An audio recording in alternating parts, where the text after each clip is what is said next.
In the late 1980s and early 1990s, Australia was seen as a sun-drenched playground, endless horizons, natural beauty, and a famously laid-back culture.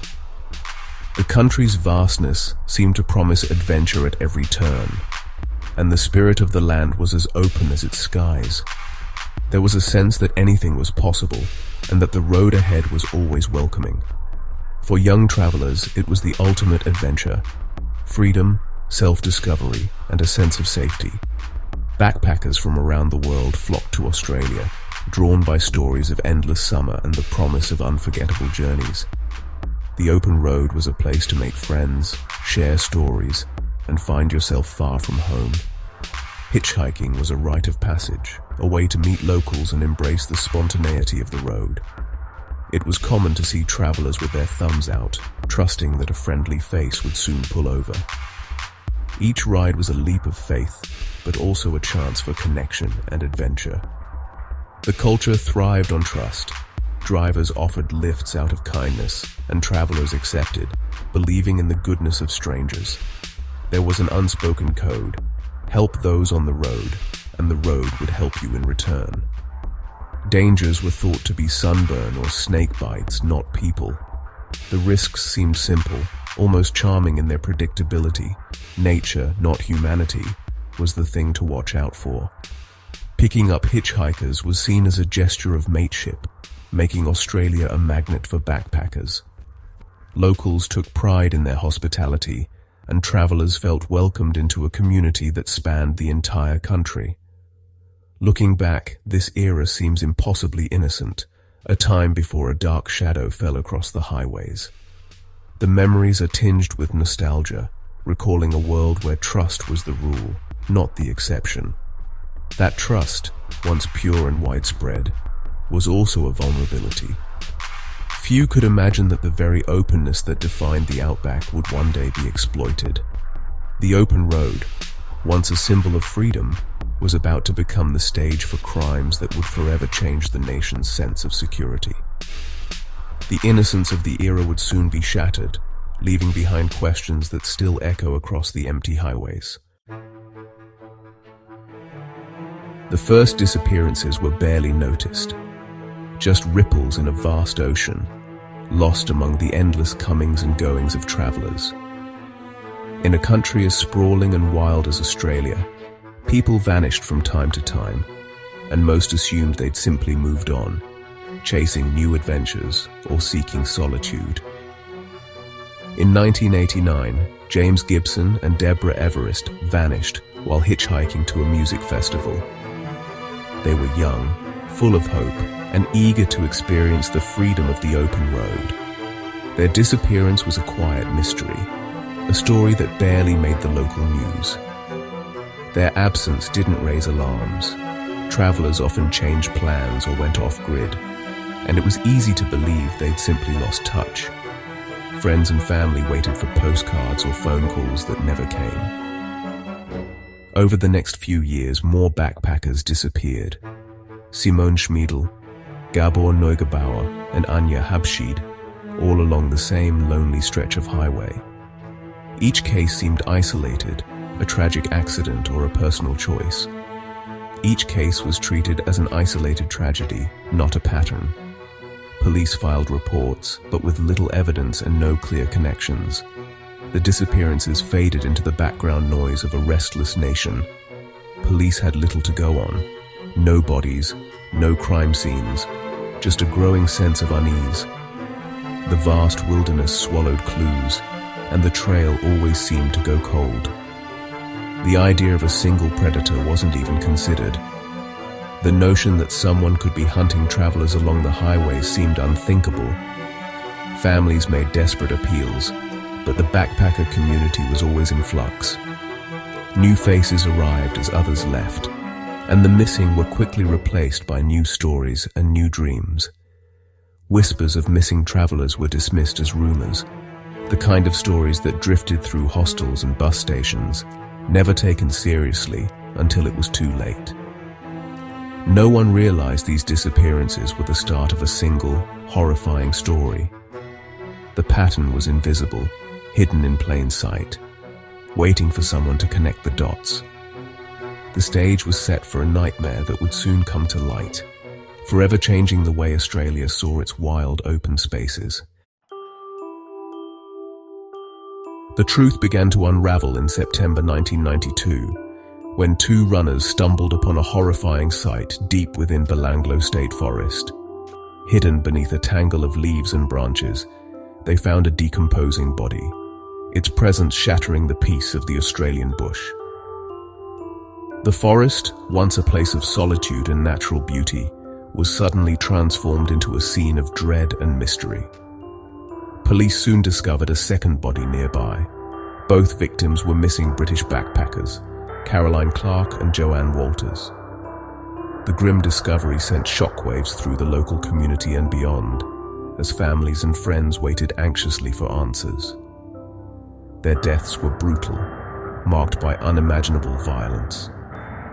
The forest, once a sanctuary for hikers and campers, had become a killer's graveyard, its shadows hiding unspeakable secrets. The media quickly dubbed the case the Backpacker Murders. Headlines screamed across the nation, and fear swept through Australia as people realized a predator was lurking in their midst. Task Force Air was launched, and the search intensified. As investigators combed the dense undergrowth, more bodies were found. James Gibson, Deborah Everest, Simone Schmidl, Gabor Neugebauer, and Anya Habschied. Each new discovery deepened the horror. Each victim had suffered extreme violence. Some were shot, others stabbed, and all had been left in remote, hidden graves. The brutality of the crimes shocked even seasoned detectives. The killer used the vast, isolated forest as a private dumping ground, confident that the thick bush would conceal his crimes for years. The discovery shattered Australia's image of safety and innocence. People who once felt secure in their own backyards now looked over their shoulders, gripped by a new sense of vulnerability.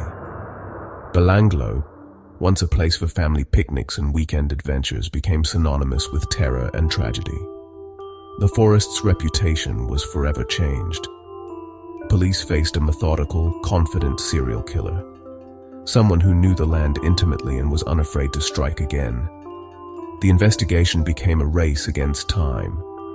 For travelers, the open road was now a path to a shallow grave. Backpackers who once sought adventure in the wild now feared what might be lurking in the shadows. The nation's innocence was lost in the shadows of the forest as the true scale of the horror became clear. The hunt for the killer intensified, and Australia would never be the same again. Amid the terror, Ivan Milat lived an ordinary life near Belanglo State Forest. Born into a large, rough family, Milat was known to police from a young age. By the time of the murders, he was a road worker, giving him intimate knowledge of highways and back roads. To neighbors, he was just Ivan, hardworking, obsessed with fitness and guns, sometimes charming, sometimes menacing. His fascination with weapons was no secret, but it didn't raise alarms in rural Australia. Milat's greatest camouflage was his normalcy. No one suspected the man next door. He hid monstrous secrets behind a familiar face. To understand Milat's crimes, you have to look at his need for control. His violence was ritualistic, a performance of power over his victims. He lacked empathy, seeing people as objects for his gratification. The backpackers were tools for his dark fantasies, discarded without remorse. Milat could compartmentalize, friendly road worker by day, sadistic killer by night. This double life made him nearly invisible to those around him. He kept souvenirs from his victims, reliving his dominance. For Milat, murder was the ultimate assertion of control. He was a perfect predator, patient, calculating, and utterly ruthless. Milat preyed on the culture of trust that defined the backpacker experience. He used a friendly demeanor and ordinary appearance to lure hitchhikers. His four-wheel drive and easy smile made him seem safe. Once inside, He gained their confidence with small talk and local tips. The turning point came with a detour, always to Belanglo State Forest. By the time his victims realized the danger, it was too late. In the forest, Milat had total control. He exploited the essence of hitchhiking, trust and adventure as bait. The open road became a conveyor belt to his killing ground. Australian hospitality was twisted into a deadly trap. The investigation was massive, but the killer left little evidence. The breakthrough came from a survivor, Paul Onions, a British backpacker. In 1990, Onions escaped a gun-wielding driver near Sydney and reported it, but the case went cold. After the Belanglo discoveries, Onions realized his attacker might be the killer and contacted police. His detailed account provided the first concrete description. Police connected his story to Ivan Milat, already a person of interest. Onion's testimony gave investigators the cause to surveil Milat.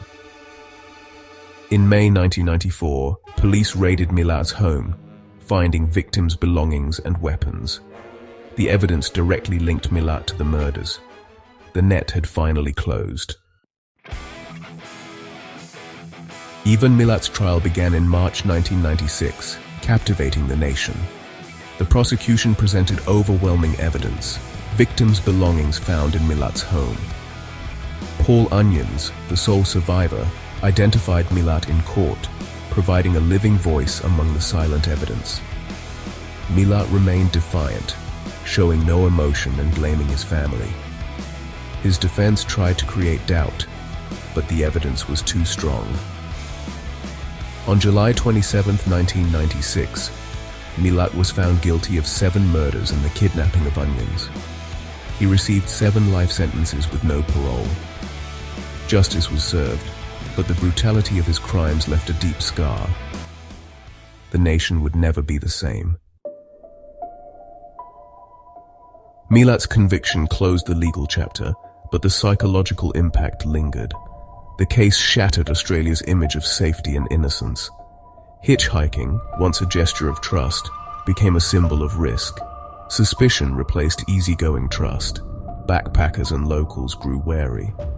Milat's story became a cautionary tale, a reminder of hidden evil behind ordinary faces. His legacy is a permanent scar, teaching vigilance over blind trust. Even decades later, the shadow of Ivan Milat and Belanglo remains. The backpacker murders forever changed how Australia sees itself, and the darkness that can hide in plain sight.